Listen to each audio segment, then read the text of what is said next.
Hello everyone, welcome back to my channel. My name is Denise, friends and family call me Nisi, and today I want to talk a little bit about manifestation and self-discipline when you're manifesting your SP. If you are new to my content, I am on TikTok right now and YouTube under Platinum Gang Mindset. Also, I will make sure that I put my email address in the description box below. I do offer a free mini self-concept workbook. I truly believe that self-concept is the key to manifestation of everything. And on TikTok, it's a little bit more short and fun and sweet. And there are certain things that you can and can't say on TikTok. So I do want to do a little bit more of in-depth videos on YouTube instead of, because on TikTok, it's just so limited. It's just really short. Anyway, I have notes here and I really want to get to the nitty gritty of some things with you guys. I want to talk about discipline today. During my coaching calls with a lot of my clients that I've been coaching, discipline seems to be the number one thing that people either don't want to get, or just are not. Sorry, you guys, my Frenchie's going to be in the background. She's just noisy. She sounds like a little piglet. She's so cute. But discipline ultimately equals self-love. And it's like when you are working out for the first time, or when you are, eating clean, or you're starting a new job, or you're going to school, or you become a first-time parent, all these things you have to be disciplined with, because discipline ultimately equals self-love. And I'm going to tell you why and how. Discipline equals self-love, self-love equals self-worth, and your self-worth ultimately equals your self-concept. A lot of times people are like, oh, Nisi, I don't know how to work on my self-concept. I don't know how to love myself. And it may sound insane, but people have got to start somewhere. Some people just don't grasp the idea of self-concept. Self-concept is deeper than self-esteem. And what I want people to understand is that your self-esteem is very surface level. You can know that you're good looking. You can know that you're smart, you're talented, kind. All those things are just surface level things. That's why, even with the manifestation techniques, that's so surface level. Of course, you can manifest your SP in 24 hours to contact you with a text or whatever. But it's like, don't you want the whole shebang? Don't you want your whole enchilada? Then why are you doing very minimal work to get what it is that you desire? Do the whole thing.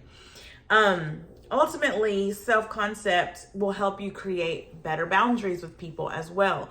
A lot of times when you're dealing with a particular person or specific person, you feel like you have to vocalize these boundaries with people. But internally, once you get that self-discipline, which ultimately gives you that self-love, that self-love is going to give you that self-worth. That self-worth is going to help you set and create healthy boundaries for yourself. You don't need to vocalize this shit. You don't have to vocalize it. And for you guys that whatever, I have a potty mouth. I'm from a military family. If you don't like it, then whatever. Every once in a while, I drop an F-bomb. Who cares? And boundaries will help you show up differently in your reality. And what I mean by show up differently is, it's like, you ever have a friend or family member, someone who's just super confident? They don't take BS. They don't take no for an answer. They just show up as that version of themselves that's like, boom, this is who I am, and whatever. It's like, I watch a lot of the Real Housewives on Bravo. And I love all of the OG housewives from all of the seasons, because they are just unapologetically who they are. And people always want to villainize them, when in reality, they're just in their own bubble doing their own thing. And 9 times out of 10, the villain housewife, or, clearly I'm from Georgia, I have my Atlanta Braves shirt on, but just like on Housewives of Atlanta, with Nene, people didn't like her. And I'm like, for what? She's unapologetically herself. What you see is what you get.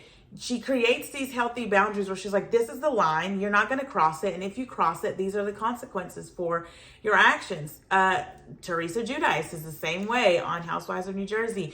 People want to give her a hard time. Well, her brother, or this or that. Are you kidding me? Seriously. And I don't want to have a Housewives debate or a reality TV show debate. These are my personal opinions, and I'm just giving them to you straight, because I too have felt like that, where I'm like, okay, I'm just creating healthy boundaries. And if you don't like them, that's not my problem or my concern. But this is my line. This is where I draw it. And if you cross it, then these are the consequences. Everything in life has a cause and an effect. And once you realize that there are more to the 12 universal laws than just the law of assumption, like that, and that's where it gets deeper. And I do want to touch base on every single law so that you can understand the law of assumption or the law of attraction. And boundaries will help you show up differently. And what I mean by showing up differently is you start to behave differently. You start to carry yourself differently. You start to speak differently. You start to see yourself differently. You start to see your self-worth and your self-respect. And you just behave like a person that has that confidence, that has that it factor. And that is ultimately what you want to have in order to bring your manifestations to you. People who know who they are, they don't need to go out and seek those things. They come to them. That's just like one of Nini's favorite opening housewife lines was, when one door closes, another door opens. This is very true. She's literally saying, okay, that didn't work. Well, something else gonna come to me anyway, because I'm always blessed. Things are always abundant to me. Things are always coming to me. I don't have to go out and seek and try to find anything. And ultimately, everyone is you pushed out. So when you're creating these healthy boundaries, when you're getting your self-worth and your self-respect and your self-concept, everything always brings you back to self. Once you're building those beliefs up, you will start to behave differently, which then in turn will let people treat you differently. They will show up differently for you. So when you're manifesting an SP, everybody's like, oh, well, my SP's this. He's a fuckboy. She doesn't do this. They won't. That's not what I want in a housewife. That's not what I want in a husband. Blah, blah, blah, blah, blah, all the things. You're not trying to change them. You're ultimately changing you. And when you change you, people are going to see that. They're going to notice that, and they're going to treat you differently. I was actually in a really dope client coaching call today, and we were talking about that, like embodying that femininity version of yourself where you just let things come to you. And masculine and feminine energy is just an energetic thing, y'all. It has nothing to do with gender. We all have a little bit of masculine and feminine energy in ourselves. And your feminine energy is in your creative flow state, where you're just allowing things to just flow to you and come to you. And ultimately, that is where you would like to be when you are manifesting your desires and those outcomes. And you don't need to go be vocal with your SP and like, well, you did this and I'm sending you 10 paragraphs to let you know what the fuck you did to me. That's so insane. You want to show up as the most confident version of yourself. And I told one of my clients this earlier. I was like, when you start going to the gym, when you start taking care of yourself, when you start having a healthy skin routine, when you're drinking more water and you're eating foods that nourish your body and help you become a healthier version of yourself, when you are taking up your hobbies, like I used to play the flute growing up. I've been playing since I was 10 or 11 years old. Put it down for a few years, picked it back up, put it down again and picked it back up. Like, I forgot how much I enjoy playing until my grandma came to me in a dream one day, and my grandmother passed on years ago. She came to me in a dream one day. I was like, I used to love when you would sit and play your flute for hours. And I was like, why do I not play my flute anymore? And you start to pick up your own hobbies and things that you like to do, because you have to understand, this is what drew your SP to you in the beginning in the first place, if you're manifesting an ex back or whatever. And also, if you don't have a particular person in mind, these are things that's going to draw love to you anyway, because you're so involved in yourself. You're so infatuated with your own life. You're so happy with your hobbies and your friends and your family and your things that you like to do. So who wouldn't look at someone and say, they go to the gym, they take care of themselves, they have hobbies, they do all these things that they love to do. Like, that is attractive. No one wants to be with someone who's insecure all the time, crying all the time, nagging all the time, sending long paragraphs, name blaming, like, you did this, you did blah, blah, blah, blah. And also, while we're talking about discipline also requires you to take accountability for where you are in your life. And that's like, if you are overweight and you're not happy with your body, you ultimately hold the power to change it. It's your body. It's your weight. I had to come to that realization when I wanted to go on my weight loss journey too, and get healthier and just have better eating habits and to make sure that I was working with my doctors and making sure that, because I do have low blood sugar. So my diet has to be a little bit different. But ultimately, I had to take accountability and responsibility for my weight and where I was at. And I had to make a conscious decision to say, you know what? This is no more. I realized that I ate the wrong foods. I treated myself poorly. I did not take care of my body. I did not go to the gym. I made the excuse that I had just had a baby and blah, blah, blah, all the things. And let me just be sensitive to the moms out there and say, I understand that your body changes and we go through hormones and every woman carries their body weight differently. I ultimately feel like we look a lot better when we have babies. I don't know what it is about that baby weight. It just feels you out in all the right places. But nonetheless, if you are wanting to change something about your life or your body, ultimately you have the power to do so. And taking accountability is where you need to start doing that. And ultimately taking an accountability opens up the door to self-discipline. Self-discipline is opening up the door to that self-love and that self-concept that you ultimately need in order to bring in the things that you desire in your life. And it is so attractive to do this, you guys. Like, think about it. Don't you want people in your life to take accountability and responsibility for the things that they do and where they are? It's like, you ever have that one friend that they call you on the phone all the time and all they do is complain and you're just like, bro, do you have any solutions to your problems? Or are you just going to talk about your problems every day of your life? I, for one, can't deal with shit like that. Like, we need to be talking about solutions here. I'm tired of talking about the problems all the time. So that is step one of figuring out your self-concept, is to take accountability and responsibility where you are. And then now we're going to go and turn and change that. And we're going to show up differently for ourselves. And how you show up differently for yourself is by creating a schedule. You guys, I cannot stress enough how important it is to stick to a schedule every single day. From the time you open your eyes, from the time you close your eyes, you need to have a schedule. And in my free mini self-concept workbook, if you would like a copy of that, just shoot me an email and I will send it over to you. I actually have a section where you write out your day from I think it starts like 6 a.m. and ends at 10 p.m. Because we need to be going to bed early and starting our day and creating better sleep habits as well.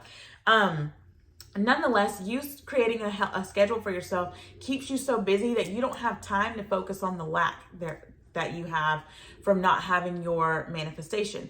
Because ultimately, embodying the state of the wish fulfilled is you showing up every day like yourself.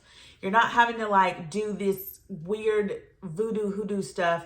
You're just being yourself ultimately. So let's say that you are waking up at 7 a.m. every day to get ready to go to work on time or school on time or whatever you have to do on time, take your kids to school, whatever it is. We all have different lives that we come from. But let's say you start your day at 7 a.m. So instead of waking up at 7 a.m., grabbing your phone, scrolling, laying in the bed for a little bit, looking at, social media, checking emails, text messages, all these things, you are now going to set your alarm for 6:50 or 6:45. You're going to set a timer on your phone. You're going to wake up in the morning. You're going to go straight into meditation because your subconscious mind is still very much awake as soon as you wake up. That's that time where you remember your dream or you don't remember your dream. You're still a little wonky from waking up. You're going to go straight into meditation. Set that alarm for 3 to 5 minutes. And then you're going to do some nice stretches whenever you get out of the bed. Feel your body. It feels so good to be in your body because it is yours. It's your home. It's your safe haven. It's your temple. It is a space where you and God dwell. So you just want to feel that and embody that. Then after that, you're going to say out loud 3 things that you are grateful for. It can be your kid, your pillow, your cup of coffee, the fact that you're getting ready to go to a job, or the fact that you're getting ready to take your kids to school, or you're about to take your dog for a walk, or you're about to go have breakfast or brunch with your friends. Whatever it is, just be grateful out loud for 3 things. Then, and you still have not touched your phone or checked your messages or anything, go into your bathroom, brush your teeth, look yourself in the mirror, and give yourself some compliments. You guys, mirror work is amazing, and I will do a separate video on mirror work and getting in depth with that, but this is a good place to start. After you do that and say out loud to yourself the things that you enjoy about yourself, the things that you love about yourself, then now you can go and you can start your day. Isn't that such a nice way to start your day? Then you check your list and you see all of the things that you have to get done today. And it's like, okay, and checking these things off of your list feels so good. It actually sends endorphins to you where you're like, oh, I did this today. I checked this off. And for some people, especially people that, battle with different things in their life, this might be difficult. Making their bed is a good thing, a good way to start their day, where some people don't struggle with that. They just do it like clockwork. Like I go and I make up my bed, and then I go into my bathroom. After I've done my morning meditation and what I'm grateful for, I immediately make my bed and then go into my bathroom. But for some people, that it can be a difficult task to do. It's a difficult task for them to even get out of bed or to shower. And I do want people to be respectful and mindful that we are all going through different things, and we all have limiting beliefs and just different things that we've gone through in life that make us who we are. But we are also beautifully and wonderfully made in His image. And then so in turn, knowing that we can change these things, and we ultimately have the power to do so. And it all starts with self-discipline and taking accountability and responsibility for where you're at. And once you get on that schedule and you've gone throughout your day, you're also going to end your day the way that you started your day, with breath work, meditation, and mirror work, and just truly embodying that version of yourself that has what it is that they want. I say make a list of the things that you desire. And it's like, okay, if I were a wife, like let's take me for example. Let's say that I want to manifest being a wife. I'm also a mom. I have a 10-year-old son, and I have a dog. I'm also the oldest of 3 daughters. So I have 2 younger siblings. Both of my parents are still very much alive and healthy. So if I'm all these things to all these different people, how can I show up as the best version of myself for me, ultimately for these other people? Because I look at it like this right here. When you get on a plane, the first thing that they tell you in the safety procedures is that, God forbid something happen, you're going to put the oxygen mask on yourself first before you can put it on someone else. So I got to take care of me so I can be the best version of myself for those people that are important to me in my life. So that is what I mean by embodying that version of yourself that has the things that you want. So if I'm trying to be a wife, I'm still waking up earlier. I'm still doing my meditation. I'm still doing the things that I'm grateful for. I might wake up and make my husband a cup of coffee. I will get up and make breakfast. I have to make breakfast for my son. I have to get lunch ready because he's going to school. Like I have all these things I have to do. And if you're someone that's manifesting children or manifesting a spouse, I'm not saying that you need to go as far as making them a plate or things like that. If that's what works for you, do that. Because I do tell my clients to do what feels authentic to them. But nonetheless, you still have to feed yourself. You still have to clothe yourself. You still have to do all these things for yourself. So you're just going to embody that version and start get that routine, because ultimately, don't you want your children and your spouse and your family members and your friends and the people that love you and that are important to you, don't you want them to get that best version of yourself also? You don't want to be this timid, anxious, nervous wreck all the time and have your body be in fight or flight mode all the time. You don't want to be that way. Anyways, I just really wanted to talk about taking accountability and self-discipline, and that is where it starts. And you got to get really raw and real with yourself and say, I'm done. No more of this shit. I am changing my life today, and this is where I'm starting. And it all starts with self-concept. And this is not something that you need to skip, because yes, you can get your desires without focusing on your self-concept, but 9 times out of 10 you will not be able to maintain the desires without working on your self-concept first. So I hope that this video has been helpful for you. Well, I intend that this video has been helpful for you. If you have any questions about coaching or getting the free mini self-concept workbook, just shoot me an email. I will include my email address in the description box below. It's also on my info page on YouTube. You can follow me on TikTok at Platinum Gang Mindset, and I hope to hear from you guys soon.